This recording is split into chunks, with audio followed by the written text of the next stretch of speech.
Hello there. This is I Go Travel with Don Barnett. We're going to ride around the beaches of Vancouver this morning. And we've already ridden around Stanley Park and down to the waterfront, but we'll do some bike riding along another beach area, shoreline area, the lower end of Stanley Park, and then we'll go across the Lions Gate Bridge and over into West Vancouver. And we'll see what the beaches are like there, and that part of the city is like. It's all great bike riding country. I took this photo from West Vancouver. That is the Lions Gate Bridge that crosses Burrard Inlet and joins both West Vancouver and North Vancouver with the main downtown area of the city. This cruise ship is coming out of Vancouver Harbor, probably either on its way to Alaska or to a port along the Pacific coast somewhere in the U.S. Both cruise ships and ocean freighters sail into and out of Vancouver Harbor. We thought we would see all of Vancouver in a couple of days, and boy, oh boy, were we ever wrong. There's just too much to see, too many people, too many streets, roads, and a lot of traffic. The photo that I showed you here a minute ago was a ship coming in and out of Burrard Inlet. And the ships come down into this area here. We made videos of Stanley Park, which is this end of the downtown. This is the downtown area of Vancouver. And we biked along the waterfront here over to the cruise ship terminal. As I say, we biked around Stanley Park. And in this video, we're going to bike along the shore here of this lower end of Stanley Park. And we'll go across the Lions Gate Bridge and go into an area along the shore here called West Vancouver. Let's get oriented to the whole area. This is the coastline in the Vancouver area. And on the north end, we were up right around here. All of this whole area is heavy urban development. Vancouver main part, the skyscrapers are right along here along Vancouver Harbor. We stayed, the white line represents the Lions Gate Bridge, and we stayed on the north side of that bridge. And we biked around, and I made videos on Stanley Park right in this area here. Along the waterfront here, Canada Place, where the cruise ships come in, I made another video there. We thought we would go down around the corner here into an area called False Creek. And that's another major tourist area in the downtown Vancouver. But we didn't even make it to False Creek. We were just up in this area here. Now, further north, the Horseshoe Bay Ferry takes you over to the mid part of the island, the Comox, Courtney area, or you come in on the Trans-Canada Highway to that Horseshoe Bay Ferry, or you come down and eventually it becomes Highway 17 and you take the other ferry to Vancouver Island, which is the Tawasin Ferry, and it takes you over to Victoria. But this is a large area in here. I don't know if I mentioned that the airport is midway between the north end and the south end. The Fraser River, you cross it on the Trans-Canada Highway, you follow it into Vancouver, and you cross it at some point in here. And the Fraser River comes out just above the American border. And this is the American border. Here, that's Point Roberts, the little dip, the little peninsula of Canada that the United States claimed when they organized the boundary areas. And getting back to the videos that we made up in the Vancouver area, in where the skyscrapers are, and that this video will show you how we crossed over the bridge and went to West Vancouver and biked along this area in here. Lots of float planes. This is North Vancouver looking across from the bay, downtown Vancouver. A lot of industrial stuff. Ocean freighters come in and contact these plants here. This is the Lions Gate Bridge. We biked across it several times. We were going, in this video, over to the left of the bridge there. And this is biking across the bridge. It was all fine. There was a similar roadway on the other side of the bridge. Let's ride along and look at the sights. It is a comprehensive biking network. The Russians were along the Pacific coast as early as the 1740s. The Spanish explored in the 1790s, and the British came a few years later. They all harvested fish and sea otters. They all claimed sovereignty over various areas. But, however, none established settlements along the coast to any extent. Over many decades, the Spanish and Russians gradually withdrew, and the British increased their activities, along with the new British, who now call themselves Americans. I made this point in some of the other videos, but look at how it's organized. Walkers to the right near the shore, and bicyclers have a lane to the inside. It was a very well organized system. And here you see the skyscrapers of downtown Vancouver. We're looking across the Vancouver harbor toward the downtown. And it was just an average midday week, and there was always a lot of people, a lot of tourists. But there was also, besides urban development, you could very quickly get into the heavy rainforest areas. Growth was lush.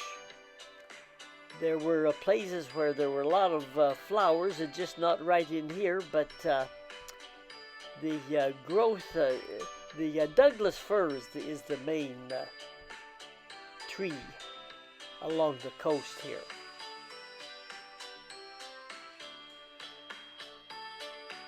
It was easy biking.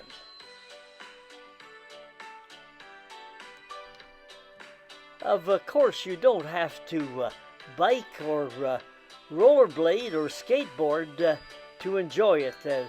A lot of people walk and some jog. It's a great outdoor activity, and of course the consistent warm climate helps out too.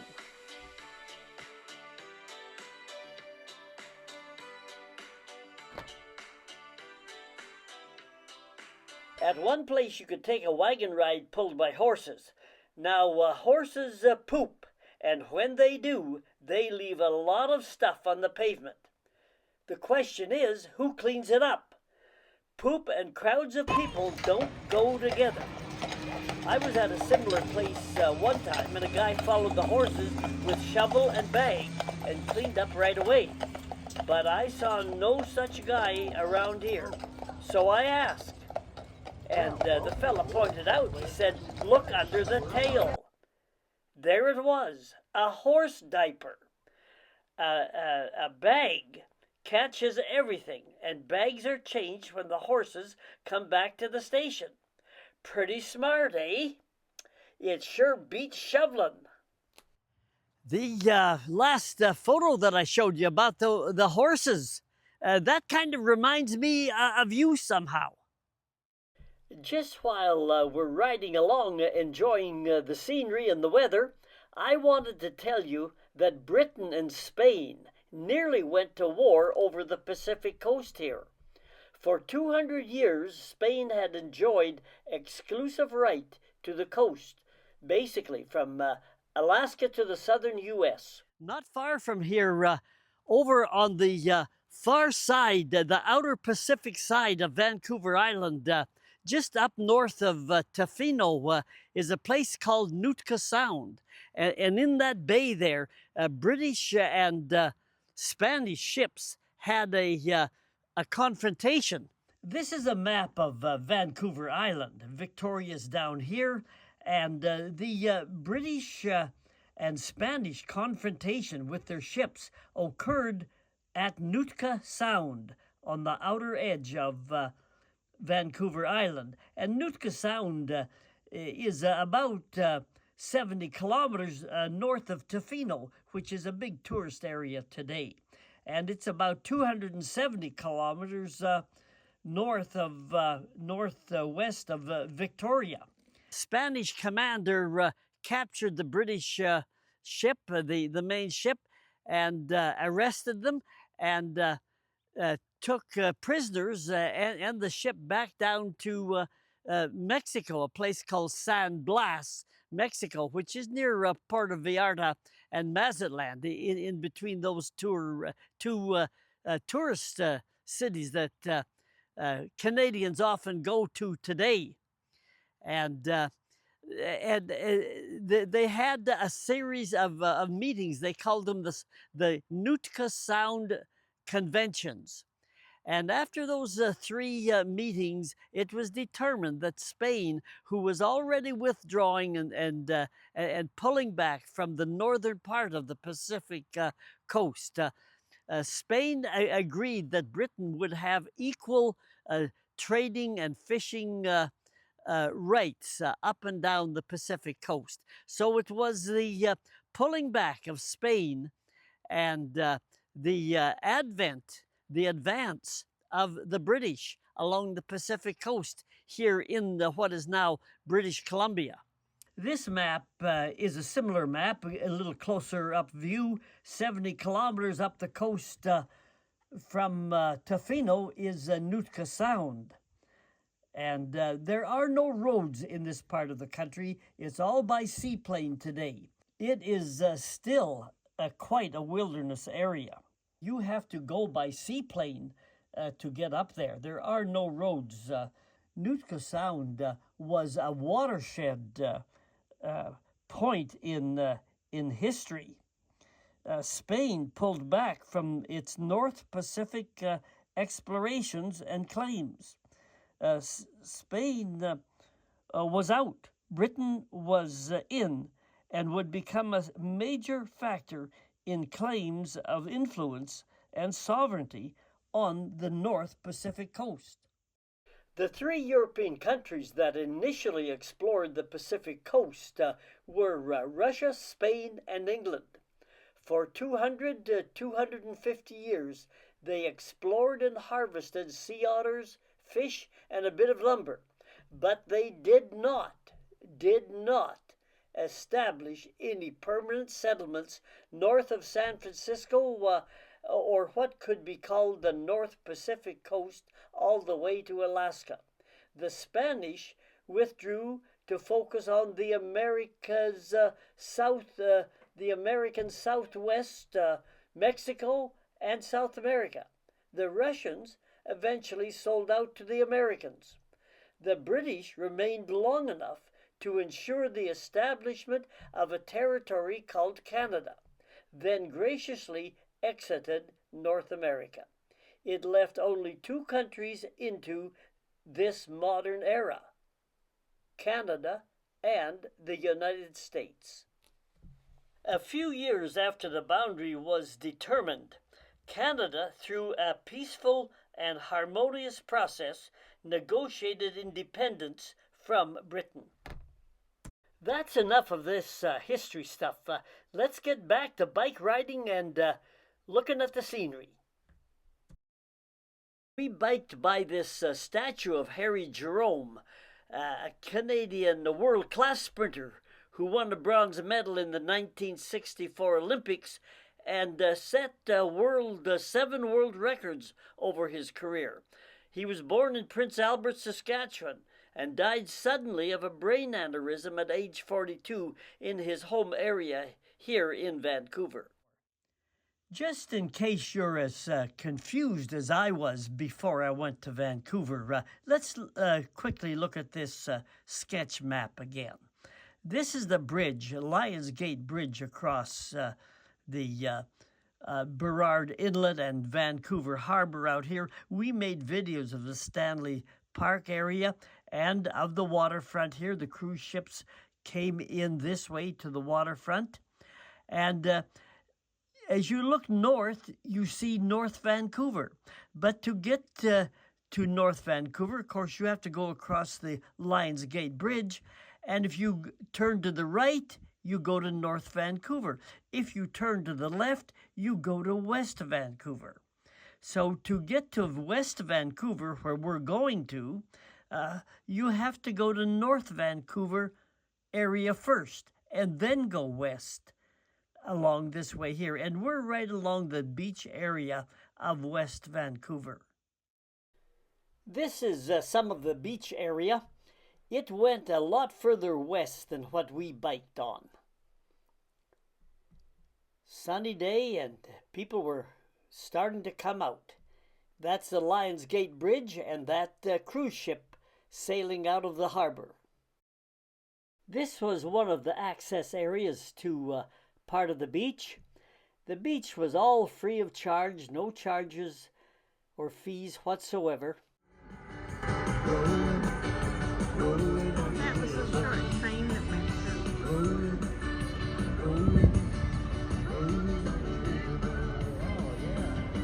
Everybody was enjoying the beach.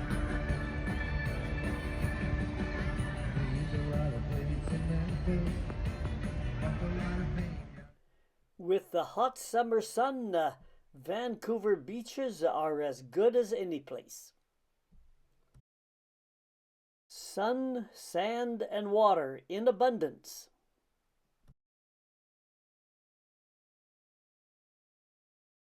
This was a statue in recognition of the salmon whose journey from their birthplace to the sea and return is so critical to their survival.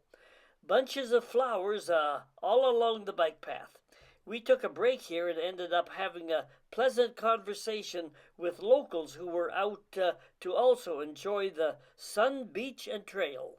We biked by this boardwalk that jutted out into the water, and it made a nice place to catch the sun, do some visiting, and also do some fishing. I don't know the kind of fish, but people were intent. And there was a little entertainment along the way, too.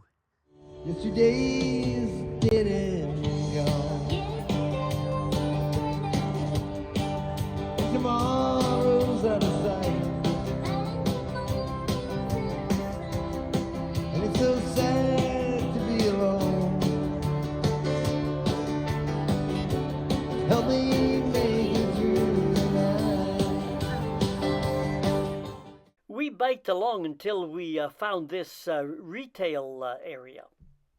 West Vancouver has a higher average income than many other places. Expensive, luxurious homes with hillsides with views, gated communities, and waterfront property make West Vancouver an expensive upscale neighborhood.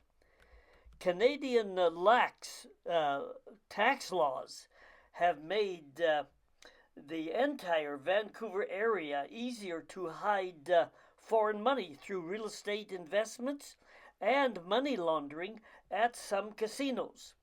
It is a nice place, and it does attract the rich, both good and bad. We are heading out of town eastward. I don't know the name of this bridge, but it was impressive. When they first built it, they had trouble with ice forming on the cables and falling on cars below, smashing windshields and causing traffic chaos. They solved the problem, however, and it is still an impressive bridge. Sometimes it makes you a little bit nervous driving in these big cities with these multiple lanes, but I'm fairly comfortable at it. And my advice is don't stay in the far right-hand lane, and certainly stay out of the left-hand lane that is for people going faster. But if you stay in that far right-hand lane, it may seem safer, but sometimes with multiple lanes, you have to exit off that lane. So I like to drive in the second lane from the right. That lane always goes through, and I'm close enough that I don't have to go too fast, and I'm close enough to the right-hand side if I have to make a exit further down the road. And that pretty well wraps up this video. Enjoy biking when you can, and we're going to hit the trail. And this is I Go Travel with Don Barnett. Hit the subscribe button, and that will tell you when we're going to be putting more videos on the internet. And we're going to be doing that. To find more of my videos, just Google that address on the bottom of the card here. You don't need the little @ sign. Just Google my name, Don Barnett 5090. Click my name in the middle of the page, and then find the word playlists also in the middle of the page, and scroll down. Each playlist contains several travel videos.